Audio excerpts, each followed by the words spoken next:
So I believe as a travel photographer and as a Fujifilm user, there might be only 2 lenses that you need.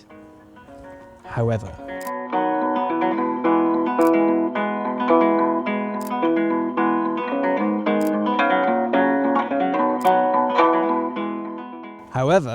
I hate traveling with them. They're big, they're weighty, and they're not that affordable.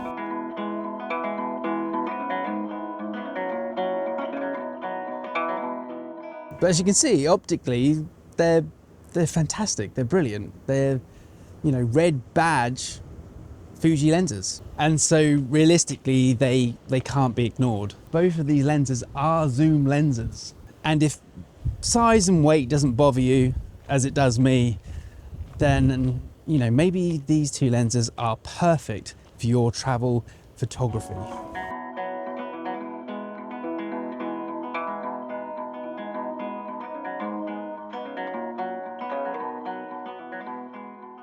Anyway, the first lens that we're going to talk about is the 16 to 55 f 2.8. I only recently bought this lens and have been using it non-stop, but it's not travel friendly at all. It's big, it's heavy, it's weighty.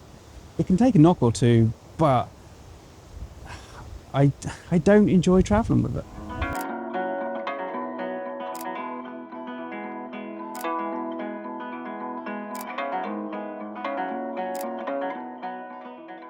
It's good for video, the optics are great, there's really not much bad things to say about this lens. It doesn't have image stabilization, but with the X-H2S you don't really need it too much. But like I said, it's just not my favorite thing to travel with. I prefer traveling with a lens that is shorter, more lightweight, more compact, and I'm heading more in that direction. However, if travel photography was like your job, your main thing, and Fujifilm was the thing that you want to use, I would struggle to argue against this.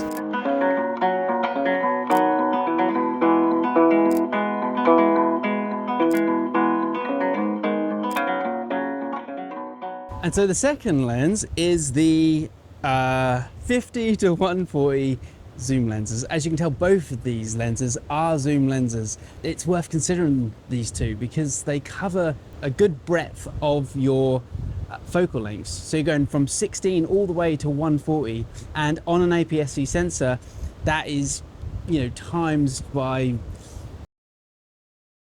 Both of these lenses are exquisite. Like I said, the red badge lenses, and they really perform optically very well, especially for conditions like this. If I am somewhere where I do need a lot of width, then I have that 16mm all the way.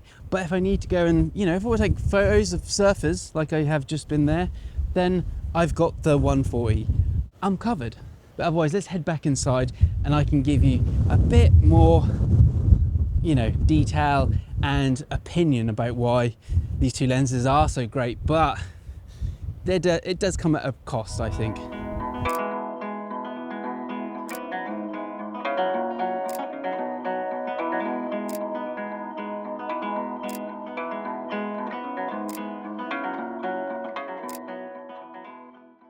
I just quickly want to tell you about the sponsor of this video, which is me.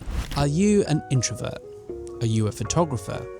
Are you someone who would like to build their online photography business, particularly via YouTube? Well, head over to my website where I am now giving one-to-one sessions on how to do so. If you're interested and you want to know more, you can always use the contact form to drop me a message. So if you're serious about growing your business online, get in touch today. Even holding these just for however long is actually quite, I'm going to put them down. They're so heavy. But as I said, these are both zoom lenses. They have a constant aperture of 2.8 and red badge labels. But it is the breadth of the focal length that you're reaching that makes a big difference. Like I said, you're going all the way from 16mm all the way to 140. That's a huge coverage, and that's just 2 lenses. And if you are a travel photographer, you will know that you can go from shooting on the street, which you may need something nice and wide, to shooting on a beach or something more landscape, or just trying to get more detail, then the telephoto zoom lens here is going to do your job. Now, personally for me, when I use these two lenses on a trip, I predominantly have 70% of the time the 16 to 55 on there, because 55mm is roughly around 80 on a APS-C sensor, so I am getting a lot of coverage of focal length there. However, there are occasions when that is just not enough and the telephoto zoom lens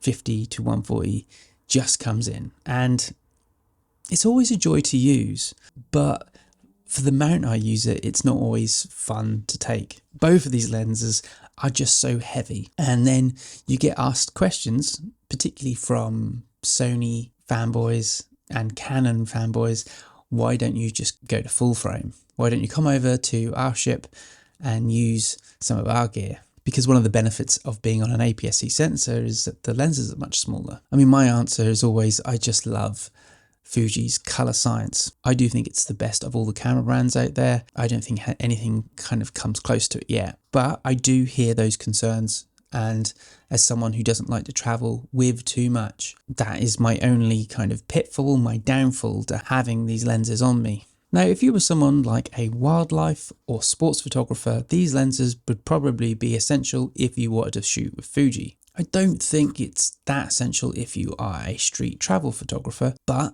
like I said, it will cover all your focal ranges. And if you don't shoot at night or in low light, these might be the only lenses you need. So this is a difficult video to make because however I am suggesting these could be your only two, personally, it's hard for me to make that choice. And depending on how I'm feeling, sometimes I do just want a couple of prime lenses. Maybe something like the 35mm f2 and maybe the 18mm f1.4. That might just do me for a trip. So it's horses for courses. But like I said, this setup, these two lenses could cover your entire needs. So this video is really a conversation. I'm not sure, I'm not convinced, but it definitely could be something that could help you in the travel, street photography, wildlife photography zone. I've linked both these lenses below, so if you want to go check them out, you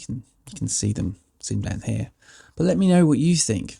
What do you travel with? Do you own both these lenses? Is this something that you would take? Do you like a smaller setup or a bigger setup? Does it bother you? It somewhat bothers me. I like smaller, more compact gear. So let me know. I really am interested to hear your thoughts, your setup, and it's good for me sometimes to hear and take advice from you guys, because sometimes I'm pretty sure that you probably know better than I do. Again, this channel is all about experience and learning as I go. I am not a professional tech guru. I'm someone who just uses and loves this gear and loves travel. So it's it's a learning curve, as they say. If you're interested about where I was shooting today, it was in Ballybunion in County Kerry of Ireland. Go check it out. It's a beautiful area, but keep it secret because it's one of Ireland's best kept secrets, I think. It's so gorgeous down there, and when it does shine, the weather, it's a diamond. Go investigate. So that's going to do it for this one. Thank you for watching, and I will see you in the next one. Cheers.